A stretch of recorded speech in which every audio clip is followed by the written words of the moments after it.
శ్రోతలకు నమస్కారం. నేను పల్లెటూరి వాడిని, పేదవాడిని, చదువులేని వాడిని, అన్ని విధాలా అతి తక్కువ స్థితి నుంచి వచ్చిన వాడిని నన్నెరిగిన వారందరికీ తెలుసు. అయితే నా 10వ ఏట నుండి నాటకాల అనుభవం ఉన్న నేను సినిమాలలో చేరి అనేక మంది కవులు సృష్టించిన పాత్రలను నటించి మహోన్నతమైన పాత్ర స్వభావాలను అర్థం చేసుకుని సమర్థులు రచించిన మాటలు పాటలు ఉచ్చరించిన వాడిగా వాటి సువాసన కొంత నాకు తగలడం సహజం.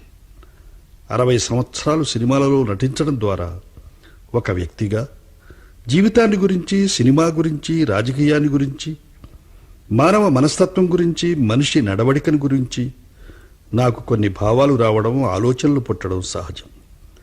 ఆ ఆలోచనలే ఈ ఆలు. ఆ ఆలు అంటే అక్కినేని ఆలోచనలు. కవిత్వపరంగా చూస్తే తెలుగు భాష ప్రథమ దశలోని ఆ ఆలు. ఈ ఆలోచనలు నాకు వచ్చినప్పుడల్లా వ్రాసి ఉంచాను. ఇవి మీకు నచ్చి ఉపయోగపడితే ఆలోచించండి, నచ్చకపోతే వదిలేయండి. ఈ ఆలను శబ్దరూపంలోనికి తెస్తున్న శబ్దాలయ ఎంఎస్ రెడ్డి గారికి నా కృతజ్ఞతలు. అక్కినేని నిజమాడినవాడు నిప్పులాంటి వాడు అనుకుంటాం అప్పుడప్పుడు. అబద్ధమాడినవాడు అదృష్టవంతుడు అనుకోవాలి ఇప్పుడిప్పుడు. భావానికి సరైన తాత్పర్యం చెప్పేవాడిని పండితుడు అనుకుంటాం అప్పుడప్పుడు. శబ్దానికి విపరీతార్థం తీసేవాడిని ప్రకాండుడు అనుకుంటున్నాం ఇప్పుడిప్పుడు. నీవు లేని నేను కాదు అనుకునేవాడు ఒకప్పుడు మానవుడు.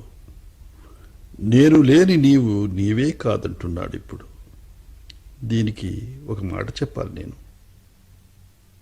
నీవు అంటే చాలా అర్థాలున్నాయి నా దృష్టిలో. ఓ గాడ్, నువ్వు లేకపోతే నేను లేను. ఓ తల్లిదండ్రులారా, మీరిద్దరూ కలిసి సృష్టించకపోతే నేను లేను. ఓ గురు, నువ్వు నా మెదడులో దీపాన్ని వెలిగించకపోతే నేను లేను. ఓ సినిమా తల్లి, నీవు సృష్టించకపోతే నేను లేను. ఓ ప్రజలారా, ఇన్ని సంవత్సరాలుగా మీరు నన్ను అభిమానించకపోతే నేను లేను. ఇది నీవు లేని నేనుకు అర్థం. కానీ ఇప్పుడు నేను లేని నీవు అంటున్నాడు. నేను హీరో కాకపోతే ఎవళ్ళు పిక్చర్లు, ఈ ప్రొడ్యూసర్లు ఏమవుతారు? నేను హీరోగా నటించకపోతే ఈ సినిమా ఏమవుతుంది? నేను నటిస్తేనే కదా ఈ ప్రజలందరూ చూచి ఆనందించేది, వాళ్ళకి ఎంటర్టైన్మెంట్ వచ్చేది. ఇటువంటి భావాలు ఉంటాయి. ఈ రచనకు అర్థం ఇది అని నా అభిప్రాయం. ఇకపోతే మంచిని చెప్పేవాడిని మార్గదర్శి అనుకునేవాడు ఒకప్పుడు మానవుడు. చెడును బోధించేవాడిని స్నేహితుడు అనుకుంటున్నాడు ఇప్పుడిప్పుడు. భగవంతుణ్ణి భక్తితో ఆరాధించేవాడు ఒకప్పుడు మానవుడు. భగవంతుడనే బొమ్మతో యుక్తిగా బేరాలాడుతున్నాడు ఇప్పుడు. స్వర్గానికి చేరదామని నిచ్చెనులు వేసేవాడు ఒకప్పుడు మానవుడు. స్వర్గానికి చేరడానికే స్వరంగాలు తవ్వుకుంటున్నాడు ఇప్పుడిప్పుడు. అర్థం చేసుకోలేని వాళ్లకు అపార్థాలే గోచరిస్తాయి. అపార్థం చేసుకున్న వారి మాటలకు అర్థాలు వెతకడం అనవసరం. నలుగురు ఏదో అన్నారని నూతిలో పడబోకు, నూతిలో పడి నీలాప నిందను నిజం చేయకు. నిజం చాటడానికని బ్రతక ప్రయత్నించకు, నిజాయితీగా బ్రతకడానికే నిజంగా ప్రయత్నించు. దీని అర్థం చాలా ఉంది. ఇది ఎంతో మనోక్షోభతో నేను పడ్డ రోజుల్లో రాసింది. నేను అతి జాగ్రత్తగా ఉంటున్నందుకు ప్రతిఫలంగా వీడు మగవాడు కాడు, వీడు పనికిరాడు అని ఆ పరిందలు నా పైన వేస్తే సముద్రంకు ఒకసారి వెళ్ళాను చచ్చిపోదామని. భయవేసి తిరిగి వచ్చాను. రెండోసారి వెళ్ళాను. వెళ్ళినప్పుడు అక్కడే నీడల్లోనే ఒక ఆలోచన వచ్చింది. నే చనిపోతే వాడు అనుకునేది నిజం చేసిన వాడిని అవుతాను అని. అందుకే ఇలా రాసుకున్నాను. నిజం చాటడానికని బ్రతక ప్రయత్నించకు, నిజాయితీగా బ్రతకడానికి నిజంగా ప్రయత్నించు అని. పోతే కంటిని కాపాడడానికి రెప్పబుట్టింది, రెప్పను మూసిపెడితే కన్ను మూతబడుతుంది. మూసిన కళ్ళతో 3 అడుగులు ముందుకు వేస్తే మూతిపళ్ళు 4 ఊడిపోతాయి. కొంతమంది రాజకీయాల్లో చేరి ఎంతో మన దేశానికి స్వాతంత్ర్యం తీసుకొచ్చి పెట్టారు. వాళ్ళ కుటుంబ సుఖాలు, ఆస్తిపాస్తులు అన్నీ మర్చిపోయి భార్యాబిడ్డలు అన్నీ పోయి ఎంతో త్యాగం చేశారు. కానీ ఇప్పుడు ఎలా ఎంత దొరికితే అంత గుంజుకుందామని ప్రయత్నిస్తున్నారు. దాని మీద నుంచి వచ్చిన ఆలోచన ఇది. త్యాగబుద్ధితో దేశానికి సేవ చేసేవాడు ఒకప్పుడు మానవుడు. బుద్ధినే త్యాగం చేసి దేశాన్ని దోచుకుంటున్నాడు ఇప్పుడిప్పుడు. స్వాతంత్ర్య సముపార్జన కోసం సత్యాగ్రహం చేసేవాడు ఒకప్పుడు మానవుడు. సత్యాగ్రహం చేసి స్వార్థ ప్రయోజనాలను సాధింపచూస్తున్నాడు ఇప్పుడు. కొంతమంది అక్కడక్కడ వాళ్ళ స్వార్థం కోసం సత్యాగ్రహాలు చేస్తుంటే ఆ స్వాతంత్ర్యం సత్యాగ్రహం చేసి దేశానికి స్వాతంత్ర్యం తెచ్చిపెట్టిన మహానుభావుడు మహాత్మా గాంధీని ఎంత కించపరుస్తున్నావో అనిపిస్తుంది నాకు. జీవితంలో నటన వృత్తిగా తీసుకునేవాడు ఒకప్పుడు మానవుడు. నటనే జీవితంగా జీవిస్తున్నాడు ఇప్పుడు. అప్పుడప్పుడు సమాజంలో నటిస్తున్న వాళ్ళని చూస్తుంటే ఇలాగే అనిపిస్తుంది నాకు. జ్ఞాన సముపార్జన కోసం బిడ్డల్ని పాఠశాలకు పంపేవాడు ఒకప్పుడు మానవుడు. కట్నాల వ్యాపారం కోసం కళాశాలకు పంపిస్తున్నాడు ఇప్పుడు. ఇది దాదాపు 40 సంవత్సరాల క్రితం రాసింది. అప్పుడు కట్నాల వ్యాపారం ఈ చదువులు మూలంగానే సాగింది. అందుకోసం రాసింది. రేలిని కాపాడడానికి గోరు పుట్టింది. గోరు ఎక్కువగా పెరిగితే ఎదురు దెబ్బ తగులుతుంది. ఏది ఎక్కువైనా ఏదో దెబ్బ తగలక మానదు. లాగూకు ఒక్క గుండీ ఊడితే గుర్తు చేయి ప్రయత్నించు. గుండీలన్నీ ఊడదీసుకు తిరిగేవాడికి చెప్పడం దేనికి, నవ్వుకుని ఊరుకు. ఇది ఒక ఎల్లో జర్నలిస్ట్ గురించి రాసింది. ఇది ఎందుచేతనంటే అందరూ తిట్టి ఏయో అపరిద్దరు వేసి 5 చేసి రాస్తే పేపర్ అమ్ముడుపోతుందని అనుకుంటారు. వాళ్ళని చూసి నవ్వుకోవాలి, కానీ ఇంకేం చేస్తాం. చచ్చి సాధించేదేముంది గనక చావడానికి, పుట్టుక పురమార్థం తెలుసుకుంటేనే నిజమైన బ్రతుకు. బ్రతికి బావుకునేది లేదని చావబోకు, చచ్చి సాధించేది లేదని బ్రతకబోకు. బ్రతికి జీవితాన్ని సాధించు, చనిపోయి కలకల జీవించు. అనేక మంది, అనేక లక్షల జీవరాశుల్లో నుంచి ఉద్భవించిన ఈ మానవుడనే ఈ పదార్థం అంత తేలిగ్గా ఏంటి బ్రతికి బావుకునేదే ఉంది అని చావడం, చచ్చి ఏం చేస్తా చేదుగులే బ్రతకడం అందుకోసం కాదు. బ్రతికి జీవితంలో ఏదో ఒకటి సాధించాలి. మనం అందరికంటే తెలివిగల వాళ్ళు అయినందుకు. మంచి పనులు చేస్తే చనిపోయిన తర్వాత కూడా జీవిస్తారు. అందుకు ఇలా రాసింది. సద్విమర్శకుల్ని సవినయంగా సన్మానించేవాడు ఒకప్పుడు మానవుడు. కువిమర్శల్ని గుంభనగా చేరదీసి కులుగుతున్నాడు ఇప్పుడు. సజ్జన స్నేహానికి దగ్గరగా ఉండేవాడు ఒకప్పుడు మానవుడు. దుర్జన సహవాసానికి దూరం కాలేకపోతున్నాడు ఇప్పుడు. ఒప్పులు చేసి ఓహో అనిపించుకునేవాడు ఒకప్పుడు మానవుడు. తప్పులు చేసి తందానా అనిపించుకుంటున్నాడు ఇప్పుడు. దేశం కోసం రాజకీయాలలో చేరేవాడు ఒకప్పుడు మానవుడు. రాచరికం కోసం రాజకీయాలలో చేరుతున్నాడు ఇప్పుడు. డబ్బు చాలా గొప్పది. డబ్బు లేనిదే ఏ ప్రయోజనం ఉండదు. డబ్బు లేనిదే మనం సాధించిందేమీ ఉండదు. అయితే దానికి కూడా పరిమితం ఉంది. అందుకే ఇలా రాశాను. డబ్బు సంపాదించడం అంటే నాకు గౌరవం, ఖర్చు చేయడం అంటే మిత గౌరవం, సద్వినియోగం చేయడం అంటే అతి గౌరవం అని రాసుకున్నాను. జీవించడం తెలియకపోయినా జీవితం అంటే ఏమిటో తెలియాలి. జీవితం అంటే ఏమిటో తెలియకపోతే జీవించడం అంటూ అసలే తెలియదు. మంచి చెడ్డల ప్రదర్శనే నిత్య జీవితం. జీవిత ప్రతిబింబమే సజీవ జీవితం. సహజత్వానికి అతి దగ్గరగాను, అసహజత్వానికి అతి దూరంగాను ఉండేదే నిజమైన కళ. నాగేశ్వరరావు, నువ్వు చాలా సహజంగా నటించావయ్యా అని అంటుంటారు. యాక్చువల్లీ చాలా ఆర్టిఫిషియల్గా నటించాడని కొంతమంది అంటుంటారు. నా ఉద్దేశం, నటనంటే సహజం కాదు, దానికి దగ్గరగా ఉంటుంది. అసహజం కాదు, దానికి దూరంగా ఉంటుంది. అందుకే ఇలా రాశాను నేను. ఎందుచేతనంటే సినిమాలు మీరు అందరూ చూస్తున్నారు. డ్యూయట్ సాంగ్ ఎవడ పాడుకుంటా కూర్చుంటాడు చెప్పండి శృంగార సన్నివేశంలో? అలాగే ఏడుస్తూ ఎవడ పాడతాడు చెప్పండి? దుఃఖంలో, భర్త పోయిన దుఃఖంలో అమ్మాయి ఏడుస్తూ ఎక్కడ కూర్చుంటుంది? మరి అసహజమే కదా, దాన్ని మనం ఒప్పుకోవాలి. జీవితం అంటే సప్త వ్యసనాల పుట్ట.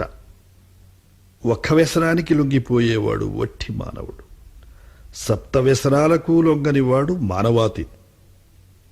జీవితాన్ని తరిచి చూసేవాడే నిజమైన మానవుడు.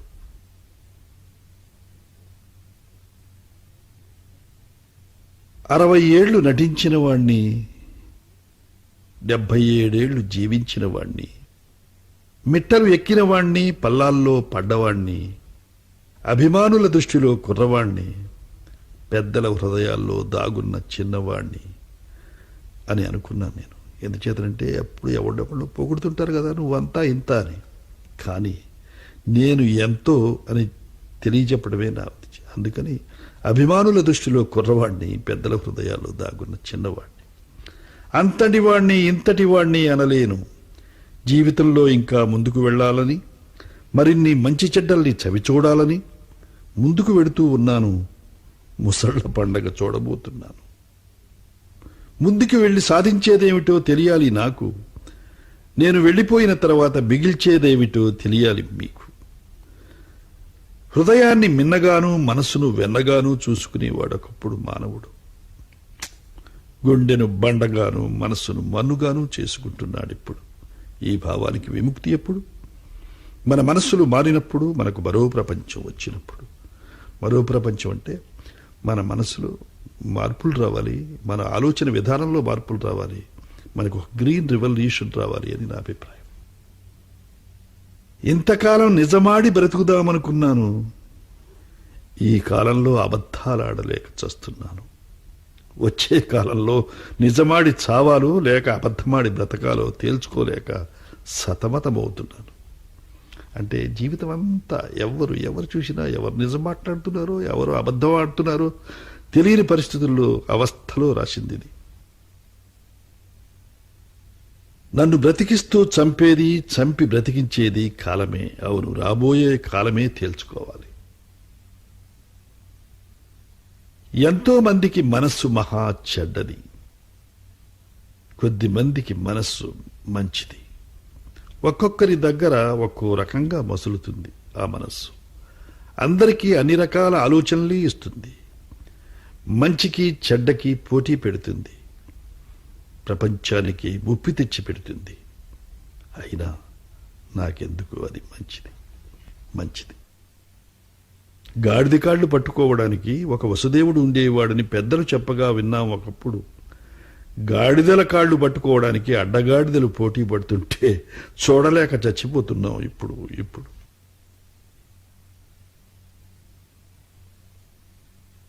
నేను మంచివాణ్ణని మురిసిపోకు, నేను సమర్థుణ్ణి అని వెర్రవేగకు. నీ సామర్థ్యాన్ని ప్రపంచానికి తెలియపరచు. నీ మంచితనాన్ని నలుగురికి పంచిపెట్టు.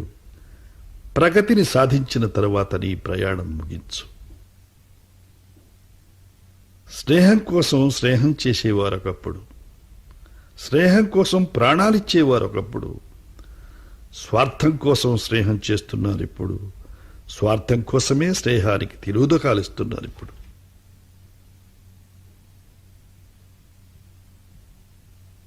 మంచితనం మనిషికి మరొకరివ్వలేని మకుటం. సామర్థ్యం మనిషికి కృషితో వచ్చే మంచి గంధం. నువ్వు ముక్కలు చెక్కలైన మంచి గంధపు సువాసనల్ని 10 మందికి పంచిపెట్టు. జీవిత పోరాటంలో జయించి మంచితనపు మకుటాన్ని ధరించు.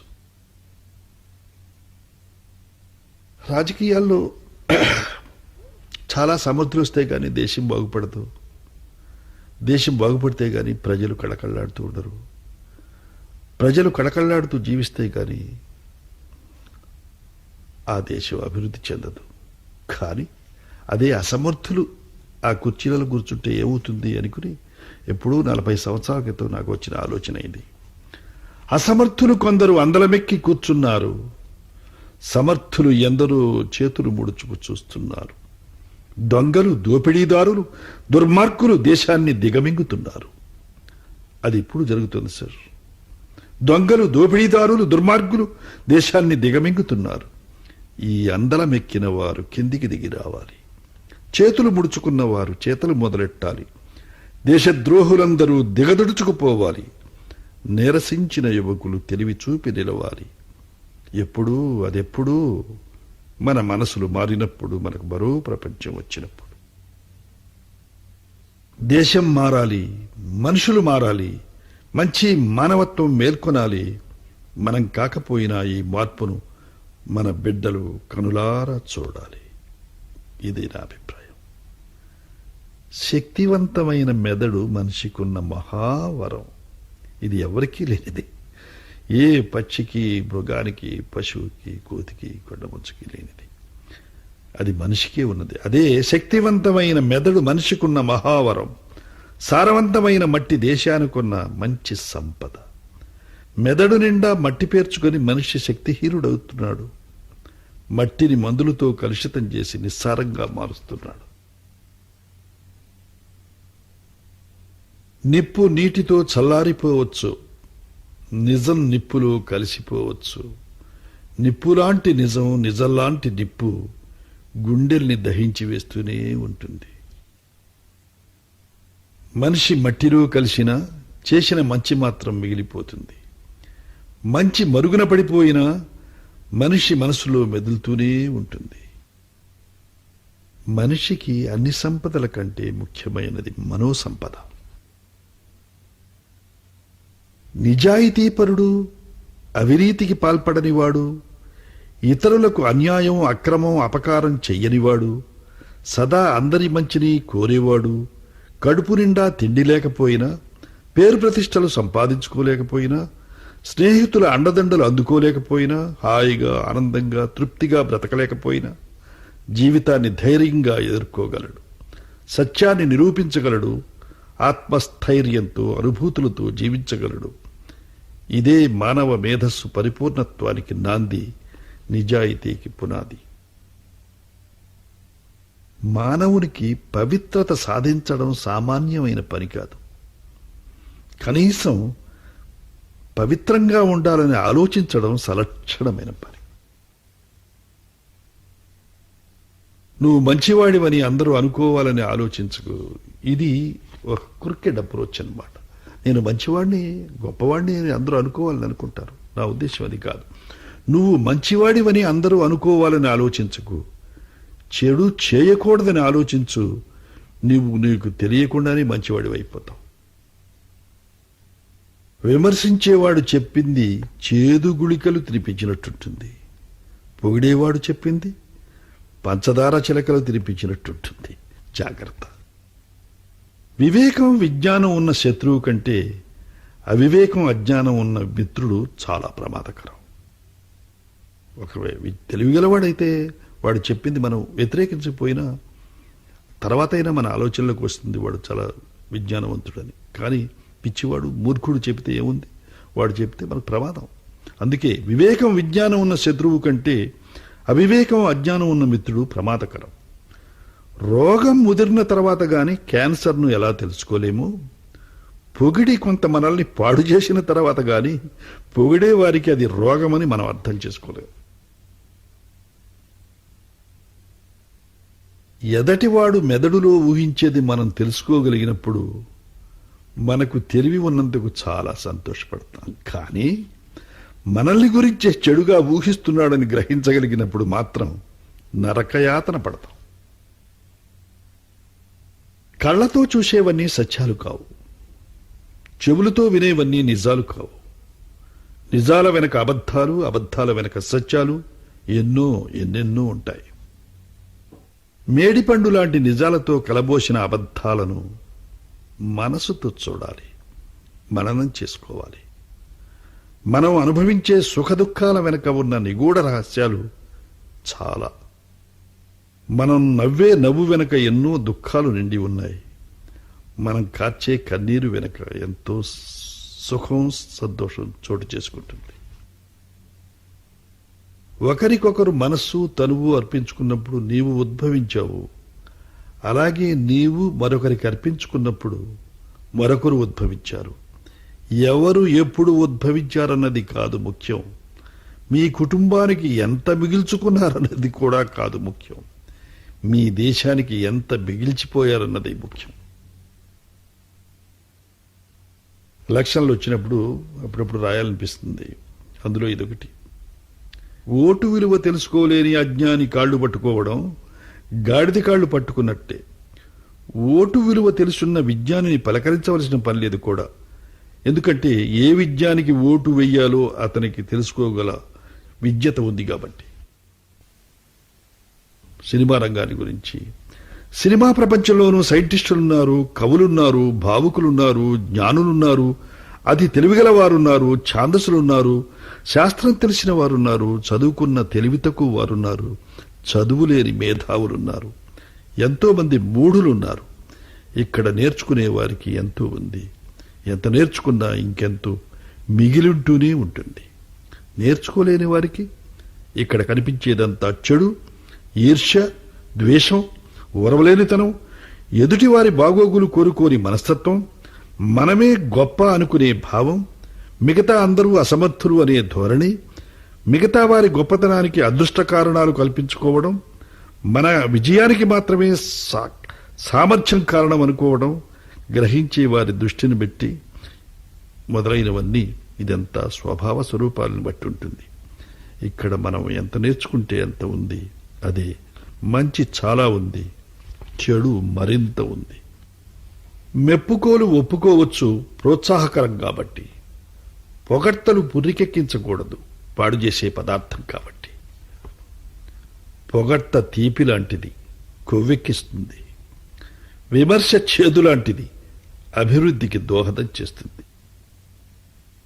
స్వాతంత్ర్యాన్ని గురించి కొంచెం అది దెబ్బతింటే అప్పుడప్పుడు బాధ కలిగి ఇలా రాశాను. స్వాతంత్ర్య జ్యోతి నీకేరా ఈ స్థితి, 37 ఏళ్ల కింద ఎంత వెలిగావు. ఇది సార్, ఇది ఎప్పుడో రాసింది కాబట్టి అప్పుడు 37 ఏళ్ల క్రితం రాశాను. స్వాతంత్ర్య జ్యోతి నీకేనా ఈ స్థితి, 37 ఏళ్ల క్రితం ఎంతగా వెలిగావు, ఎందరికి వెలుగును చూపించావు, ఎందరిని ప్రభావితం చేశావు, ఎందరిలో ఆవేశాన్ని పూరించావు, ఎందరి గుండెలను చాకం చేయించావు. సత్యాగ్రహం శాంతిబాంబుతో తెల్లద్రోహులను ఎదిరించి తరిమి కొట్టావు. అటువంటి నీకు నీ స్వాతంత్ర్యానికి ఏమైంది? నీ జ్యోతి వెలుగు తగ్గిందా, వెలకు అమ్ముడుపోయిందా, నల్లకప్పు వేసిందా, తుప్పు పట్టిందా, తూట్లు పడిపోయిందా, నీరసించిందా, నీరు కారిపోయిందా? ఏమిటి దొంగతనం, ఏమిటి లంచగొండితనం, ఏమిటి దోపిడీ, ఏమిటి దుర్మార్గం? నీ మంచితనం ఎక్కడా, మానవత్వం ఎక్కడా, నీ నీతి ఎక్కడా, నిజాయితీ ఎక్కడా?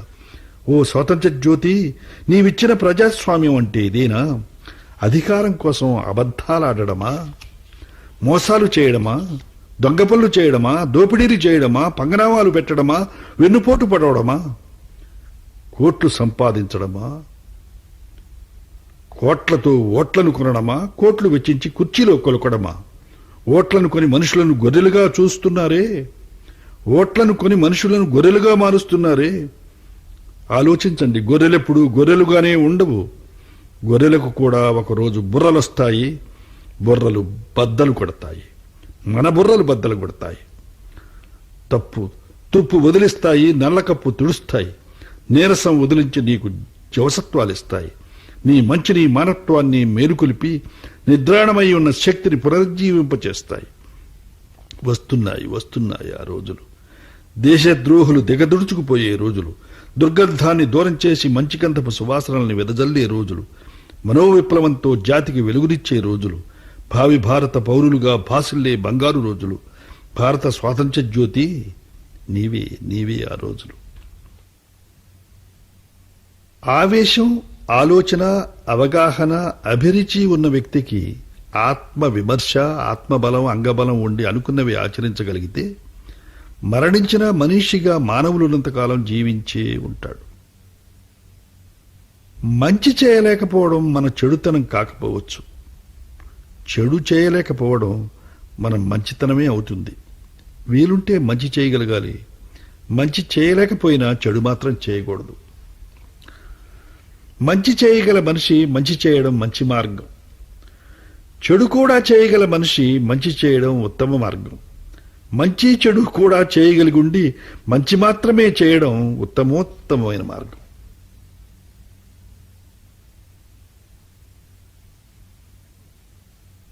ఇందిరాగాంధీ గారు చనిపోయినప్పుడు నేను బెంగళూరులో ఒక షూటింగ్లో ఉన్నాను. అక్కడ రాజీవ్ గాంధీ గారిని అప్పుడే చూడడం ఎంత జరిగింది. ఆ మంటల్లో నుంచి ఏదో నాకు ఒక బాధ, ఆ ఆలోచన ఇవన్నీ వచ్చి ఇట్లా రాశాను.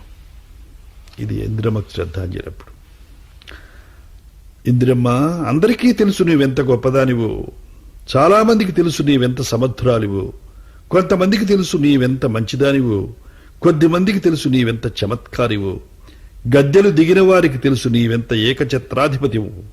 నిన్నెవరు ఏమన్నా నీవు నీవే మహాజ్యోతివి, మహాకాళివి, మహామనీషివి. దేశం కోసం, దేశ ప్రజల కోసం, దేశ భవిష్యత్తు కోసం, దేశ విదేశాల సామరస్యం కోసం నీవేమో చెప్పావు, ఎన్నెన్నో చేశావు.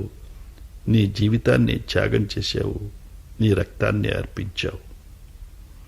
చూడు, నీ రక్తం సామాన్యమైనదా? కాదు, అసామాన్యమైనది, అమూల్యమైనది, అసాధ్యమైనది, అజేయమైనది.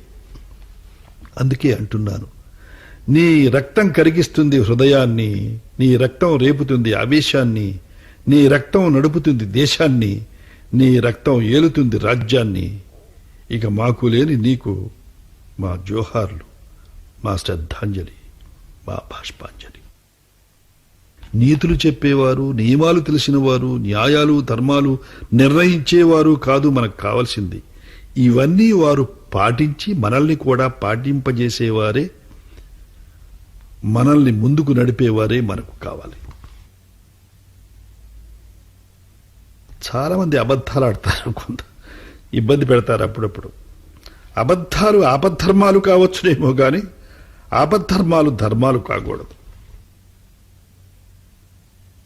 అబద్ధం, అన్యాయం, మోసం, లంచగొండితనం తాత్కాలిక ఆనందాన్ని కలిగిస్తాయి. కానీ నిజం, న్యాయం, ధర్మం, మంచితనం, మానవత్వం జీవించి ఉన్నప్పుడు మనకు ఆత్మానందాన్ని ఇస్తాయి. మరణించిన తర్వాత అందరికీ ఆదర్శప్రాయమవుతాయి. మనం చూడవలసింది వేషాలు, మోసాలు కావు, దేశం, ప్రజలు, అభివృద్ధి. అందుకే మరొకసారి ఆలోచించండి, ఓటు విలువ తెలుసుకోండి. మన రాజకీయాల్లో అన్ని వేషాలు వేస్తుంటారు, మోసాలు వేస్తుంటారు, అన్న రూపాలు మారుస్తుంటారు, తమాషా చేస్తుంటారు ఎలక్షన్స్ వచ్చినప్పుడల్లా. అందుకు రాసింది ఇది. మనం చూడవలసింది వేషాలు, మోసాలు కావు, దేశం, ప్రజలు, అభివృద్ధి. అందుకే మరొకసారి ఆలోచించండి, ఓటు విలువ తెలుసుకోండి, సద్వినియోగం చేసి దాని విలువ పెంచండి. సజ్జనుడికి ఓటు వేసి మనల్ని మనం కాపాడుకుందాం, దేశ పురోభివృద్ధిని తీర్చిదిద్దుదాం. ఆవేశం ఆలోచనకు మూలం, ఆలోచన ప్రగతికి మార్గం. అంతేకాదు, ఈ ఆవేశం ఈర్ష్యాద్వేషాలకు కూడా మూలం, ఈర్ష్యాద్వేషాలు పతనానికి మార్గం. రాజకీయం పాతకాలపు పట్టు, నాటకీయం నేటి కాలపు గుట్టు. రాజకీయాలు, నాటకీయాలు కావు మనకు కావలసింది. ఆశ్రిత పక్షపాతం, అవినీతి కాదు కావలసింది. నీతి, నిజాయితీ, మంచి, మానవత్వం, దేశ భవిష్యత్తు. ఏ నీరు లేనిదే మనిషి జీవించలేడు, ఆ నీరే మనిషిని మట్టిపాలు చేస్తుంది. ఏ నిప్పు లేనిదే మనిషి వెలుగు చూడలేడు, ఆ నిప్పే మనిషిని బూడిదపాలు చేస్తుంది. ఏ డబ్బు లేనిదే మనిషికి మనుగడ లేదు, ఆ డబ్బు దాహమే మనిషిని సర్వనాశనం చేస్తుంది. ఏ ప్రజల అభిమానం మనిషిని అందరమెక్కిస్తుందో, ఆ ప్రజల దురభిమానమే మనిషిని అధఃపాతాళానికి తొక్కుతుంది. కొందరికి వేపకాయంత వెర్రి ఉంటుందట, కొందరికి వేపకాయంతే తెలివి ఉంటుందట. ఉన్న వేపకాయంత తెలివి కూడా మూసిపెడితే లోనున్న వేపకాయంత వెర్రి తాటికాయంత అవుతుందట. భక్తులు కఠోర తపస్సు చేస్తే వరాలిచ్చేవారు ఆ కాలపు దేవుళ్ళు. రాజకీయ శక్తులు యుక్తితో నాటకీయం చేస్తే అధికారానికి ఓట్లు వేస్తున్నారు ఈ కాలపు దేవుళ్ళు. పుచ్చుకున్న వరాల గర్వంతో ఒళ్ళుమర్చి ప్రవర్తించి నెత్తిన చేతులెట్టుకున్నవారు ఆనాటి భస్మాసురులు. తెచ్చుకున్న ఓట్ల అధికారంతో వెర్రిమొరిగా ప్రవర్తిస్తే తమ నెత్తినే చేతులెట్టుకుంటారు ఈనాటి భస్మాసురులు. ఈ రాజకీయాల గురించి రాసింది. అవిగవిగో వచ్చేశాయి ఎలక్షన్లు, అవిగవిగో వచ్చేశాయి ఎలక్షన్లు, అధికారానికి అవసరమైన రాచబాటలు, సీట్లు వేటాడే వారికి కొంత ఎద్దడి, ఓట్లు వేసేవారికి మరింత సందడి. ఓటు వేసే వరకు మనం మహారాజులం, ఆ తరువాత మనం తప్పకుండా తరాజులం. ఇప్పటికే వెనక్కు నడిచాం చాలా సంవత్సరాలు, మరొకసారి మోసపోతే కలుస్తాయి మరో 5 సంవత్సరాలు. 6 కోట్ల ఆంధ్రులకు ఇదొక పరీక్షా సమయం, ఓటు వేసే ముందు చేసే సమీక్షా సమయం. మాయదారి మాటలకు మోసపోకండి, కల్లబొల్లి కబుర్లకు తావీయకండి. దేశానికి సేవ చేసిన వారెవరు, చేస్తున్న వారెవరు, చేయగలిగిన వారెవరు దూరదృష్టితో చూడండి. స్వార్థంతో బొజ్జ నింపుకునేదెవరు, పరమార్థంతో ప్రజల్ని ఆదుకునేదెవరు, మంచివాళ్ళెవరు, మోసగాళ్ళెవరు తేల్చుకోండి. మీ భవిష్యత్తు మీరే చూసుకోవాలి. మన దేశ భవిష్యత్తును మనందరం కాపాడుకోవాలి. ఇదే మనందరి తక్షణ కర్తవ్యం. మన ఆలోచనే తేల్చేస్తుంది మనందరి భవితవ్యం. పుట్టిన వారి పెరుగుదల కోసం ఆశీర్వదించమని భోజనాలు పెడతారు కొందరు, పోయిన వారి ఆత్మశాంతి కోసం ప్రార్థించమని విందులు చేస్తారు మరికొందరు. పోయేవారు ఎక్కడికి పోతారో, పుట్టినవారు ఏమి ఓడబొడుస్తారో ఎవరికి తెలుసు. పోయిన వారు మిగిలిన వారికి కొంత మంచిని మిగిల్చాలని, పుట్టినవారే అంతా అనుభవించకుండా నలుగురికి పంచి ఇచ్చేవారుగా పెరగాలని ఆశీర్వదిద్దాం. మీరు మరొకరి అభివృద్ధిని చూసి ఈర్ష్యపడకూడదు, ప్రభావితులు కావాలి. ఇంకొకరి పతనాన్ని చూసి సంతోషపడకూడదు, పాఠం నేర్చుకోవాలి. ఎదుటివారి విజయాన్ని వారి అదృష్టంగా చిత్రిస్తాం, అపజయాన్ని వారి తెలివిలేనితనాన్నిగా ఊహిస్తాం. మన విజయాన్ని మన తెలివి కృషిగా చిత్రిస్తాం, మన అపజయాన్ని ప్రజా భావదారిద్ర్యంగా భావిస్తాం. ఈ భావన మారే వరకు ఎదుటివారి గొప్పతనాన్ని గుర్తించం, మన లోపాల్ని గ్రహించం. ఏమీ తెలియని అజ్ఞానికి జ్ఞానబోధ చేయడం జ్ఞానమున్నవాడు చేయవలసిన పని. అన్నీ తెలుసుననుకునే అజ్ఞానాంధకారంలో చిక్కున్న వాడికి జ్ఞానబోధ చేయడం అజ్ఞాని చేసే పని. మనస్సు ఆవేశాన్ని కలిగిస్తుంది, ఆవేశం ఆలోచనను కలుగజేస్తుంది, ఆలోచనకు బుద్ధి విచక్షణనిస్తుంది. వీటన్నిటికీ ఫలితం ఆత్మ అనుభవిస్తుంది. ఇవన్నీ ఒకదానికొకటి అనుసంధానమైనవి. ఈ విశాల ప్రపంచంలో సమస్త జీవకోటి పీల్చేది వదిలేది గాలి, పోగొట్టుకునేది ప్రాణం. గాలికి ప్రాణానికి తేడా ఉంది. ఆ తేడా ఏమిటో అందరికీ తెలియదు. చెట్టు, చేప, పక్షి, మృగము, పశువు, మనిషి అభివృద్ధి చెందింది ఆశతోనే. వేషాలు, మోసాలు, లంచాలు, మంచాలు, దోపిడీలు, దుర్మార్గులు పుట్టుకొచ్చింది ఆశతోనే. ఈ ఆశ అభివృద్ధికి దోహదం చేస్తుంది, దురాశ పతనానికి దారులు తీస్తుంది. ఆశ కావాలో దురాశ కావాలో నిర్ణయించుకోవడంలోనే మనిషి నిజస్వరూపం బయటపడుతుంది. తెలియక తప్పులు చేయడం కొంత తప్పు, తెలిసి తప్పులు చేయడం క్షమించరాని తప్పు. తప్పులు చేయవద్దనుకోవడం కొంత గొప్ప, అసలు తప్పే చేయకుండా ఉండడం ఎంతో గొప్ప. తెలివి తక్కువ వాళ్లను చేరదీసి, తెలివి తక్కువ సలహాలు విని, తెలివి తక్కువ పనులు చేసి, తెలివిగల పనులను చేశానని కులుకుతూ, తెలివిగల వారందరినీ తెల్లముఖాలు వేయించామనుకుని తానే తెల్లముఖం వేస్తుంటాడు మూర్ఖుడు. తెలివైన వారిని దగ్గరగా తీసుకుని, తెలివైన వారి సలహాలను తుర్పారబట్టి, తెలివిగా వ్యవహరించి తెలివైన పనులు చేసి తెలివిగల వారినే తెల్లముఖాలు వేస్తుంటాడు విద్యుడు. చిన్నవాళ్ళందరూ చేరి పెద్దవాళ్లకు పీట వేస్తారు. పెద్దవాళ్లు పీట మీద కూర్చుని చిన్నవాళ్లను చిన్నచూపు చూస్తారు. కథలలో చిన్ని కృష్ణుడు చెలికాళ్ల పైనెక్కి వెన్నముద్దలు తిన్నట్లు పేదవాళ్లందరి ప్రాపకంతో పొట్టలు నింపుకుంటారు కొంతమంది పెద్దలు. సుఖాలు మరిగిన వారికి కష్టాల సంగతి ఎలా తెలుస్తుంది? కష్టాలు పడే వారికి సుఖాల సంగతి గుర్తుకెలా వస్తుంది? మిట్టపల్లాలలో పడి లేచేవారికి, కష్టసుఖాలు కలబోసుకునేవారికి జీవిత మాధుర్యం తెలుస్తుంది. బతుకు పుటమేసిన మంగారం అవుతుంది. ఎంతోమంది మంచివారిలో కొద్దిమంది చెడ్డవారు ఉండేవారు ఒకప్పుడు. ఎంతోమంది చెడ్డవారిలో కొద్దిమంది మంచివారు ఉంటున్నారు ఇప్పుడు. ఏం చేస్తాం? ఇప్పుడు అంతే. మంచిని మెచ్చుకునేదెవరు? చెడును చీకొట్టేదెవరు? ఈ దేశం మారేదెప్పుడు? మళ్ళీ బంగారు భారతం అయ్యేదెప్పుడు? మన మనసులు మారినప్పుడు, మనకు మరో ప్రపంచం వచ్చినప్పుడు. ఎదుటివారి గొప్పతనాన్ని తెలుసుకోలేనివాడు, తన లోపాన్ని గ్రహించలేనివాడు, తెలివి తక్కువవాడు ముందుకు పోలేడు. గమ్యాన్ని గ్రహించలేనివాడు. గతాన్ని గురించి తెలుసుకోవడం గొప్ప చెప్పుకోవడానికి కాదు, చేసిన తప్పులు తెలుసుకోవడానికి. భవిష్యత్తును గురించి ఆలోచించుకోవడం మన స్వార్థం కోసమే కాదు, మన దేశ పురోగతిని కళ్ళారా చూడడానికి, ఆ పురోగతిలో మనం కూడా భాగస్వాములు కావడానికి.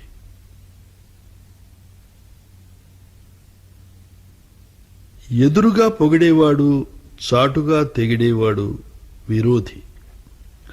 చాటుగా మెచ్చుకునేవాడు, ఎదురుగా లోపాలు చెప్పేవాడు హితుడు, స్నేహితుడు.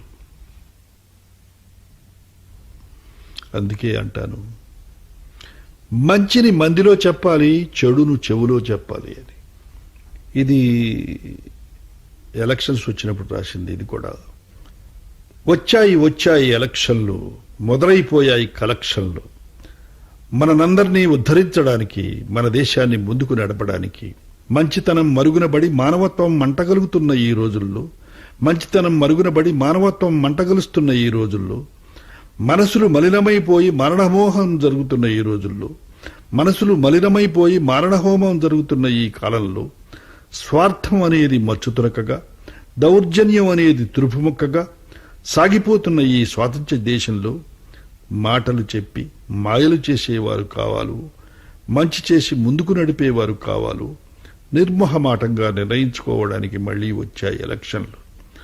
రాజులకు తెలివి ఉండాలి మంత్రులను నియమించడానికి, మంత్రులకు మనసుండాలి ప్రజలకు సేవ చేయడానికి. ఇప్పుడు రాజులే ప్రజలు, మంత్రులే సేవకులు. అందుకే అంటున్నాను, ఉన్నవారిలో మంచివారిని ఏరుకోండి, పనిచేసే వారికి బాసటగా నిలవండి, మనకు మన దేశానికి ప్రగతిని చూపే వారికి పట్టం కట్టండి.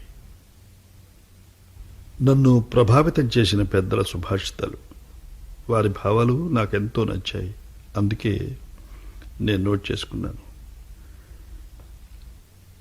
ఆదిగురు శంకరాచార్య ఒక చోట అంటారు, జటిలో ముండీ లుంచిత కేశ కాషాయంబర బహుకృత వేష ప్రచ్ఛన్న పిచ నపశ్యన్ మూఢో ఉదర నిమిత్తం బహుకృత వేషం అంటాడు.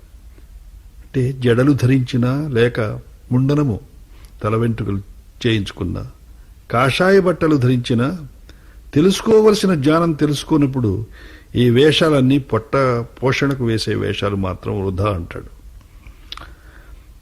భగవంతుని తర్వాత మనం రుణపడేది స్త్రీలకే. ఒకటి జన్మనిచ్చినందుకు, రెండవది మన జీవితాన్ని సుఖమయం చేసినందుకు. బౌని అంటాడు, మన ఆదాయాలు పాదరక్షల్లాంటివి. అవి చిన్నవైతే మన పాదాన్ని కరుస్తాయి, పెద్దవైతే తప్పుటడుగులు వేయిస్తాయి అంటాడు రైటర్ కాలన్. అసూయ కనపరచడం అంటే మనస్ఫూర్తిగా ముఖస్థుతి చేయడమే అంటాడు కూడా కాలిన్స్. పెద్ద మనుషులు ప్రపంచమంతా ఒకటే, అటు ఇటు కాని వారిలోనే వైవిధ్యం ఉంటుంది అంటాడు ఆస్కార్ వైల్డ్. మనకు తక్కువ తెలిసినప్పుడు విషయాలు బాగా అర్థమవుతాయి, అధిక జ్ఞానంతో పాటు సందేహాలు కూడా పెరుగుతాయి అంటాడు గోధే.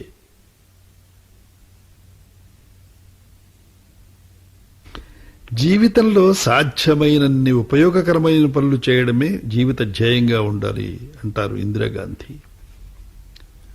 జీవితం జీవితమే, పర్యాయ పదం లేదు. జీవించుకుంటూ పోవడం కంటే జీవితాన్ని అనుభవించడానికి మరో మార్గం లేదు అంటారు గోపీచంద్. ప్రేమ పైరు లాంటిది, పెండి పంట లాంటిది. పైరంతా పండాలని లేదు, పంటంతా వేసిన వారికి దక్కాలని లేదు అంటాడు ఆత్రేయ. వాల్మీకి లేకుండిన రాముడెక్కడా, వ్యాసుడే లేకున్న ఘనశ్యాముడెక్కడ, పెద్దనాది మహాకవులే లేకుండినచో కృష్ణదేవరాయ సార్వభౌముడెక్కడ అంటారు దాశరథి. నీడలాగా నీ వెంటపడేదే నిక్కమైన కీర్తి, మృత్యు బాహువుల కందలేనిదే నిత్యమైన కీర్తి. డప్పులు డబ్బులు కొని తెచ్చే మెప్పులకేం గాని, రొచ్చు ఊబిలో ఉబికొచ్చేదే స్వచ్ఛమైన కీర్తి. చిచ్చు అంచుపై నడిచొచ్చేదే మచ్చలేని కీర్తి అంటారు నారాయణ రెడ్డి గారు. జీవితం అనే రేడియోకి భర్త ఏరియల్, భార్య ఏర్తు అంటారు ఆరుద్ర. ఇల్లు కట్టేదొకడు, ఇంట నుండేదొకడు, చెట్లు నాటేదొకడు, పండ్లు మెక్కేదొకడు, పాటంతా ఒకరిది, ఫలితం ఇంకొకరిది అంటారు కొసరాజు. ఇంతమంది పెద్దలు నన్ను ప్రభావితం చేశారు. ఎంతో మంది పెద్దలు నాలో ఆలోచనలు పుట్టించారు. వాటి రూపమే ఈ ఆలు. థ్యాంక్స్.